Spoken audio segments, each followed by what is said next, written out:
Parlons de votre adorable cerveau. Pour avoir une bonne qualité de vie, vous devez avoir des schémas de pensée sains et comprendre qu'une pensée et pensée sont deux choses différentes, et que votre cerveau ne produit pas la vérité mais une gamme d'histoires aléatoires. Beaucoup d'entre nous acceptent que toute histoire, autrement dit pensée, j'utiliserai les deux termes de manière interchangeable, produite par notre cerveau est la vérité, s'y accroche et débute un dialogue interne avec elle. Cela peut mener à une grande souffrance. Par exemple, si une histoire autodestructrice telle que je ne suis pas assez bon ou je suis stupide surgit, comprenez qu'il ne s'agit pas de la vérité mais d'une simple histoire. Sans doute une histoire que quelqu'un vous a dite il y a longtemps et que vous avez maintenant internalisée. Notre cerveau ne peut tolérer un vide et il propose toujours de nouvelles pensées. Il propose toutes sortes d'histoires tentant de comprendre le monde. Certaines sont utiles, d'autres non. Votre tâche est d'enseigner à votre cerveau quelles histoires fonctionnent ou non pour vous. Vous pouvez enseigner cela à votre cerveau en répondant uniquement à des pensées productives et en apprenant à laisser passer les pensées improductives sans vous y accrocher. De cette manière vous devenez un penseur proactif et vous commencez à diriger votre cerveau au lieu d'être mené par lui. Vous apprenez à distinguer entre votre pensée initiale et votre processus de pensée qui suit. Vous n'avez aucun contrôle sur votre pensée initiale. Toutefois,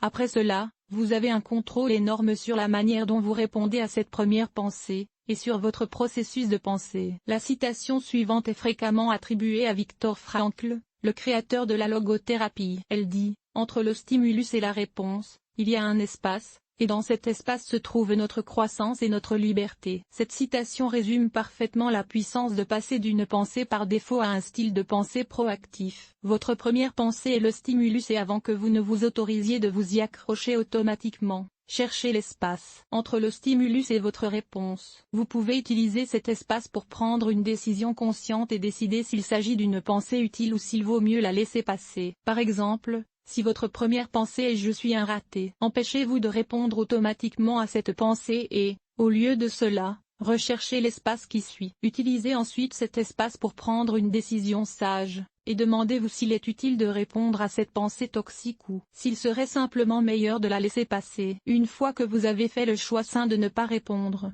vous pouvez même effectuer un pas de plus et vous offrir une histoire agréable telle que « je veux perdre du poids et être en aussi bonne santé que possible. En même temps je choisis de m'accepter, de m'aimer comme je suis actuellement. Je suis ok, quoi qu'il en soit. » Vous êtes le maître de votre cerveau et vous renforcez les pensées, en étant conscient de cela ou pas, à tout moment. Autant le faire délibérément donc, et créer des schémas de pensée solides et positifs pour vous-même. Si vous êtes côté passager et que votre cerveau mène le show, laissez-moi vous conduire à travers un processus par étapes qui vous permettra de reprendre le contrôle, le pouvoir de la désintrication cognitive. Comment laisser passer les pensées inutiles et améliorer la santé psychologique. Si vous êtes tenté à cliquer ce lien maintenant, vous pouvez. Par contre, je vous suggère de compléter l'exercice suivante avant de continuer. Voilà, la semaine prochaine, devenez un observateur compatissant, curieux et non critique de votre processus de pensée, et notez-les pensées qui surgissent et auxquelles sont jointes beaucoup d'émotions. Écrivez les pensées,